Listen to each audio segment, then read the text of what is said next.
This week on ANN, amid fear and chaos, Ukrainian children ask when the war will finally come to an end. Hope for Ukraine donates more than 20 tons of products in Kernivsky. And the Adventist Development and Relief Agency reports on charitable work being done in Ukraine. These stories and more coming up.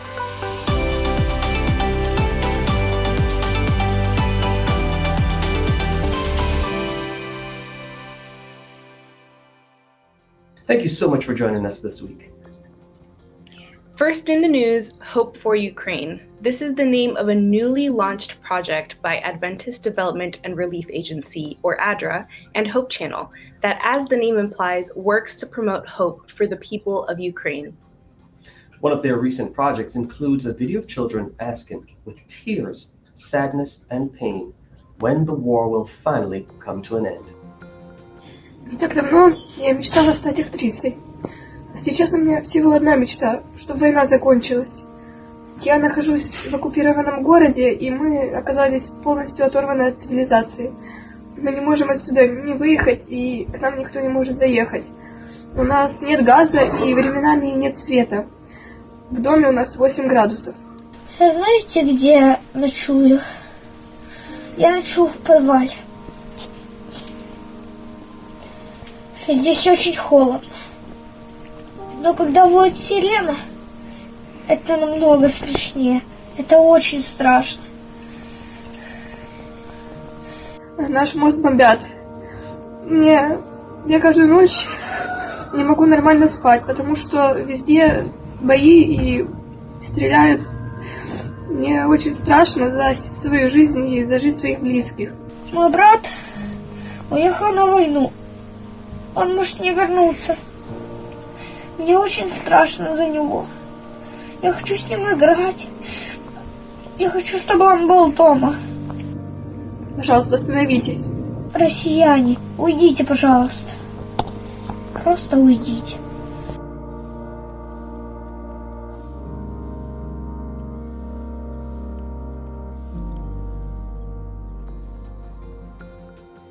We continue in Ukraine. More than 20 tons of supplies were donated as an initiative of the Hope for Ukraine project, implemented by ADRA Romania following the request of the Western Bukovina Conference organization based in Kernivsky. Tens of thousands of donated supplies, including hygiene products, food, clothing, detergent, first aid products, medicines, and food supplements, with a value of nearly $40,000 were received. They were transported to Ukraine on March 13th with the help of 34 ADRA Romania volunteers to help Ukrainian refugees housed both in the centers in Kernivsky district and in the Kiev area. The 11th ADRA Romania Humanitarian Convocation, Hope for Ukraine, held in Bukovina, included the presence of ADRA International, ADRA Bulgaria, ADRA Hungary, and ADRA Ukraine teams, with all members arriving safely at home afterwards. The emergency humanitarian assistance for refugees provided by ADRA Romania volunteers continues both at the border points with Ukraine and the Republic of Moldova, as well as at the North Railway Station in Bucharest and other stations in the country. We remain in Eastern Europe. Let's talk about what else ADRA has been doing to help in Ukraine. Alex Ballot, Emergency Response Coordinator for ADRA International, has the details. So we are here at the border crossing with Ukraine. This is the northern part of Romania. It's a smaller crossing through the Carpathian Mountains called Sighetul Marmației. Yesterday we had a humanitarian convoy that there were 7 vehicles and our volunteers that went in with supplies. Also, we would like to update you on the Hope for Ukraine joint project between ADRA and Hope Channel International, and of course the whole media group in Ukraine. Yesterday they were buying food and essential supplies for families that they didn't have supplies for days. They were under shelling. We provided cash so they could have transportation assistance. There's also very long lines for people to cross the border, and that's really where the problem and the need is, and we're providing assistance, water, food, medical assistance, and we're very excited to support the team in Ukraine, which is the operation has started and it's ongoing. But at the same time, You can see here, the vehicles coming. Some of the people come on foot. Vyacheslav, here on this side, you can see the supplies, the humanitarian organization. Our ADRA volunteers are also here. And you basically are right in the spot of this tragedy and see people, fleeing conflict. And we are grateful to our sponsors and those who support ADRA and Hope Channel to provide assistance to the people of Ukraine. And we want to provide hope for Ukraine. ADRA and the Seventh-day Adventist Church in Europe have expressed their profound concern for the people affected by the armed conflict in Ukraine. These are the circumstances where the Adventist Church's mission invites an immediate and focused response. ADRA Europe's constituents, supported by their respective national authorities, charitable agencies, churches, and individual donors, were deeply moved by the flight of fear-filled people. These are mainly women and children who were forced to leave their homes and families to depend on the mercy and goodwill of others. Beyond question, they are neighbors. Together with other agencies, the Adventist Church in Europe will continue to respond to their needs, supporting those fleeing from war. At the same time, they call upon the global community to ensure that core humanitarian principles are respected in Ukraine and the surrounding countries. The Adventist Church in Europe will continue to respond to the needs of displaced people. With the assistance of hundreds of Adventist volunteers, ADRA's teams currently provide humanitarian support in Ukraine, neighboring countries, and host communities. Their activities include humanitarian aid, transport and distribution of welcome packages on the borders and in host communities, accommodation for the refugees and internally displaced people, small children and baby care, mental health support, and much more. ADRA Europe is inspired by the biblical promises to exiles, including Isaiah 41:13, which says, "For I, the Lord your God, will hold your right hand, saying to you, fear not, I will help you." Coming up, an Adventist orphanage in Southern Africa opens its doors to more than 50 children. But up next, more than 200 cyclists ride in Colombia to celebrate 100 years of the Adventist Church in the country. Hi, VL. How are you? Are you okay? Dear VL, I can't even remember how long we've been staying at home now because of this virus. For now, it's just nice to hear your voice and see your face. Nothing beats playing outside in the dirt though. Which reminds me, are your hands clean? Yes! Mommy and Daddy says not a lot of kids get COVID-19, but it's always nice to be extra safe. We should wash our hands before picking our nose.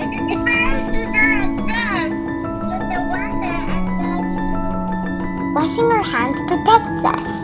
But it also keeps us from spreading the virus, in case we touch something dirty. Let's always be clean and safe, okay? Love, Joey. We may look, pray, read, think, worship, sing, and share differently, but we all look forward to the Sabbath. And we all look forward to the future when Jesus will come again. With this message in mind, we arrived at a core component for a new identity system, the creation grid, a simple 7-column structure for layout. The grid is a reference both to the prophetic timeline as well as to the creation week that culminated in the 7th-day Sabbath. The first 6 columns of the grid belong to the designer. They can be filled with anything: text, images, illustrations, patterns, and logos. But the 7th column, the Sabbath column, does not belong to them. It is meant to be different and special.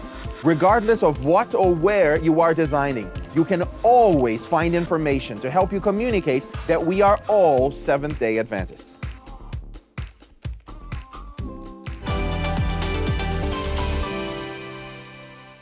Welcome back from Europe to Inter-America. More than 200 cyclists rode more than 24 miles throughout Bogotá, Colombia's capital city, to launch the start of dozens of initiatives and activities.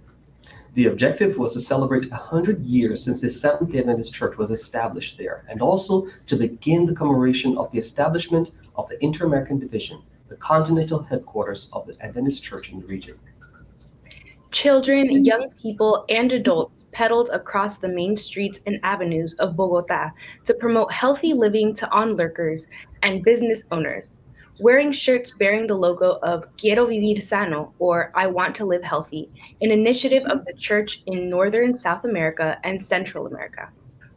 The program promotes the 8 natural remedies, or healthy habits. Professional and amateur cyclists shared smiles and hope. But it is not only in southern Colombia that cyclists testify to their faith. In the north part of the country, the Seventh-day Adventist Church is organizing its members into cycling clubs in order to promote a healthy lifestyle. The first clubs have already been organized in Medellin and Bucaramanga, 2 of the largest northern cities. After months of planning, dozens of church members, young and old, cycled bearing the Quiero Vivir Sano, I Want to Live Healthy club name on their shirts. The group rode some 11 miles throughout avenues and mountainous roads in the 2 cities. From Colombia, we go to the Caribbean.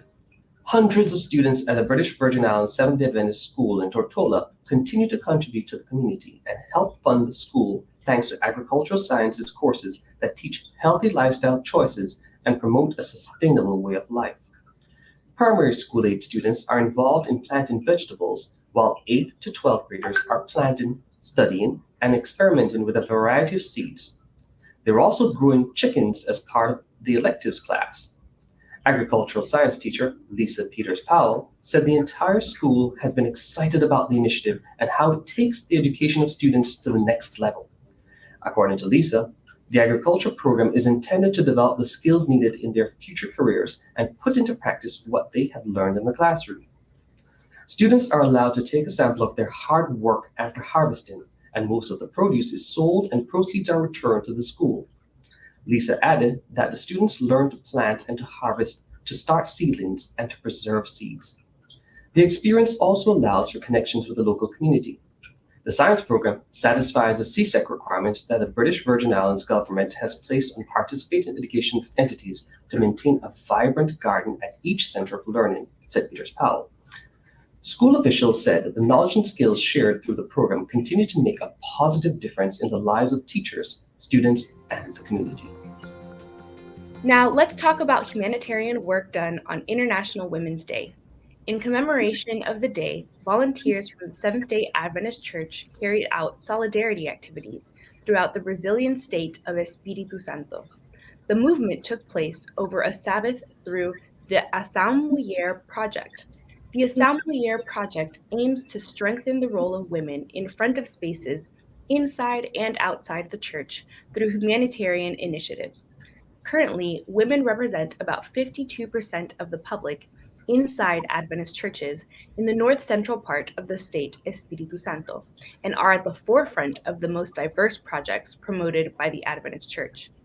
In the Goiabeiras neighborhood, the women prepared a personal care kit for homeless residents. In Serra, women took care of the municipal pop center and held a beauty afternoon with the women from the center. To raise the self-esteem of this group of women, they received a free haircut, legal advice, and a lecture on self-care. This is the 3rd time that the group has visited the place with social activities. In another city, young people visited the hemodialysis sector of Hospital Santa Rosa and serenaded patients there. Let's cross the planet to Australia and see what Adventists are doing there. According to author and storyteller David Edgren, telling stories through the experiences of young people in the battle helps our children understand God's word. Edgren spoke about his passion for communicating the story of Jesus to kids at the launch of his new book, Outside the Gate, at the Adventist Book Center in Melbourne on Sunday. Edgren said that Jesus' story is alive and active in each of us when we make it real in how we treat those around us. Published by Science Publishing, Outside the Gate tells the story of Rhoda, a servant girl remembered in Acts 12 for leaving Peter standing at the gate after his miraculous release from prison. Written for 6 to 12-year-olds, Outside the Gate brings the spirit of the early church to life, showing how they remembered Jesus at every meal and met the needs of the poor in their communities. Edwin's desire for Outside the Gate is for kids to see that Jesus came to our sinful world to save us all. This year's Global Youth Day's theme, Loving the Forgotten, was an appropriate theme as young people across the world embark on emulating Jesus Christ's ministry of love and compassion. The SID staff's young people decided to remember the forgotten orphans surrounding their community. Communication and SID Media Director for Southern Africa Indian Ocean, Noel Simbanda, gives us this report. SID Media has more. Accompanied by their parents and the youth director for the division, Pastor Busi Kumalo, the young people decided to visit Mui Patutse Orphanage Home in Hammarskraal, just outside Pretoria in South Africa. Yeah, we are here today because of the Global Youth Day 2022, and we are sharing the love with the orphans here. The home looks after more than 50 orphans from the ages of 0 to 18 years. We have come to this orphanage to take care of the orphans, to give them love. Even though they are orphans, even though some of them may not know who their parents are, we want to assure them that we have a loving Father in heaven, who is our Father, who takes care of all of us, who loves all of us. Mrs. Gidibone Miambo, the director of the home, could not hide her excitement because of this surprise visit, and more so the thoughts behind this good gesture from the young people from the Seventh-day Adventist Church. I will appreciate if you can send more Bibles to the children so that these children must grow and know the word of God.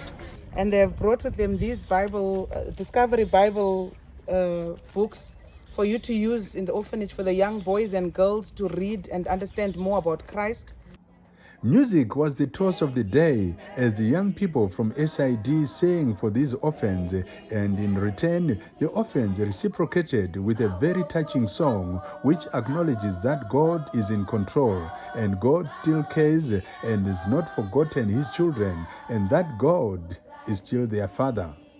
As for these young people from SID, visiting this orphanage home was indeed an eye-opener for them as they learned to appreciate the gift of having both parents. My name is Peace Campira. We're here at Global Youth Day to show the orphan kids that God, Jesus, loves us. We are here doing our part as well as Bliss, so we hope that everyone else would get out there and do the Lord's work. Thank you. One of the touching stories is the story of this young boy who was born deaf and dumb, and the home only discovered some few months ago, and they are now waiting to relocate him to an appropriate home or school where he can be accommodated for his needs. But the amazing thing is that he has been interacting very well with his peers and had no problems of communication. It is a mystery that this young man, even though he's deaf and dumb, he cannot communicate with other kids and other kids can't communicate with him, but they've been getting along very well. That is all that I can say, but God is really awesome.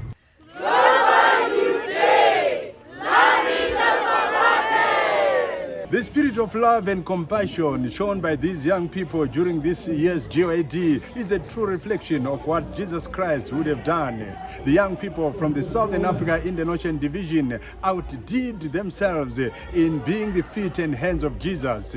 For the Adventist News Network, this is Noah Spanda reporting from Pretoria in South Africa. Coming up, Elizabeth Henry is here for This Week in Adventist History.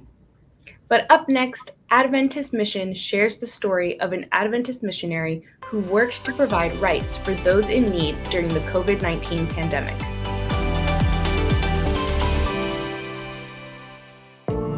Why is there evil in the world? Are Christians hypocrites? Is the Bible a fairy tale? Does Jesus love everyone? Church doesn't feel relevant to my life. Is God even real? You have questions? Let's talk about it. I Believe Bible.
Welcome back. When the COVID-19 pandemic hit the Philippines, many lost their jobs and struggled to provide the basic needs for their families. This caught the attention of Adventist missionary Dr. Samuel Wang, who decided he would help provide rice to those in need. Adventist Mission has more. When disaster strikes, the most vulnerable often struggle the most. The year 2020 will always be remembered as one of the most challenging times in modern history. The COVID-19 pandemic put low-income families around the world in difficult positions. Some have been unable to provide for their families' most basic needs and put food on the table. Many countries went into lockdown to try to slow the spread of the coronavirus. In the Philippines, the sudden closure of stores and other facilities, as well as the abrupt drop in tourism, caused low-income families to lose their jobs. They struggled to meet their basic needs, which included buying a staple food, rice. This quickly caught the attention of Dr. Samuel Wang, an evangelist in the Southern Asia-Pacific region. He coordinated a fundraising project to help those who were most affected. When we learned this situation, we are greatly agitated. We want to thank our God.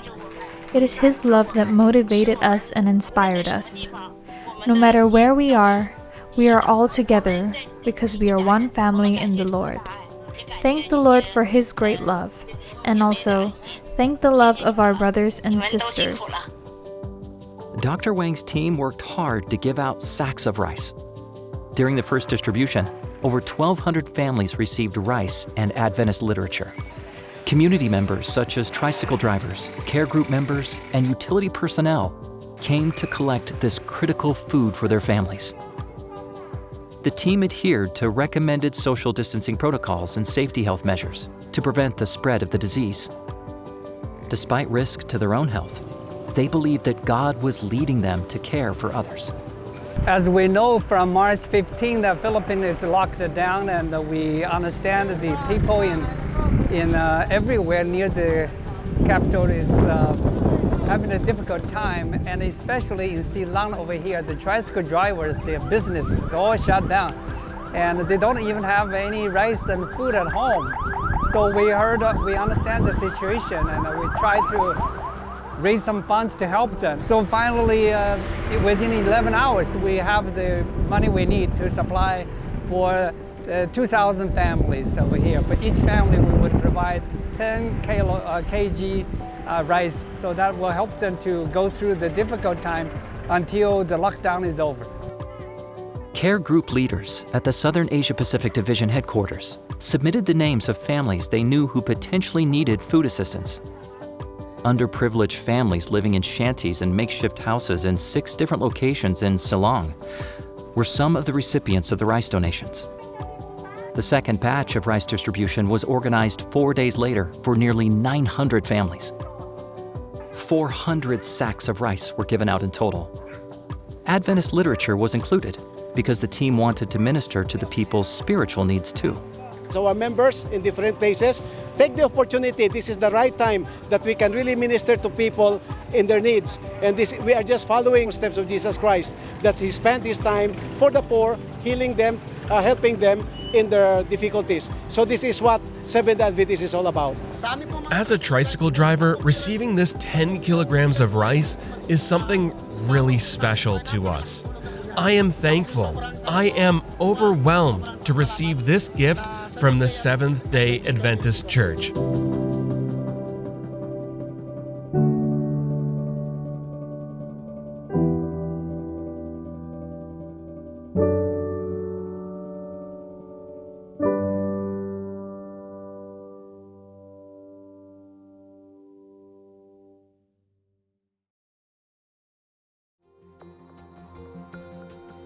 Watch this and other mission stories online by visiting adventistmission.org and click on videos at the top. And finally, for today's episode, let's turn to Elizabeth Henry for a look at Adventist history. This week, we hear about the life and ministry of Marie Kenju. Welcome to This Week in Adventist History.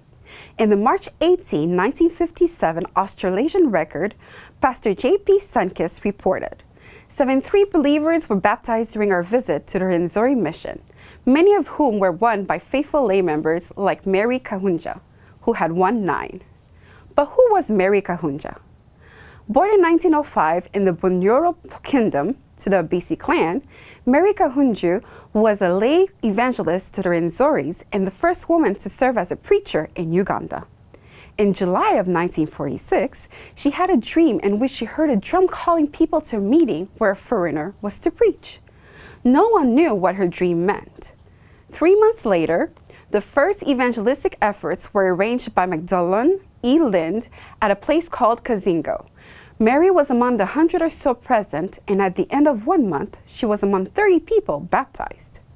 Following her baptism, Mary moved to Kazingo and started house-to-house evangelism. She climbed mountains and crossed valleys, preaching and establishing churches in the mountains. She established a church in Mituma, Kasisi. In 1964, when war broke between the Bakunzo and the Batora tribes, Mary relocated to Nitsa. There, she opened a branch Sabbath school in her home, which later became the Rutuma Adventist Church in Kasisi, Western Uganda Field. Mary Kahunju died in 1996 at the age of 91. To learn the exciting details of the life and legacy of Mary Kahunju and many others, please visit the Encyclopedia of Seventh-day Adventists online at encyclopedia.adventist.org. This has been a look at this week in Adventist history. Thanks for watching ANN.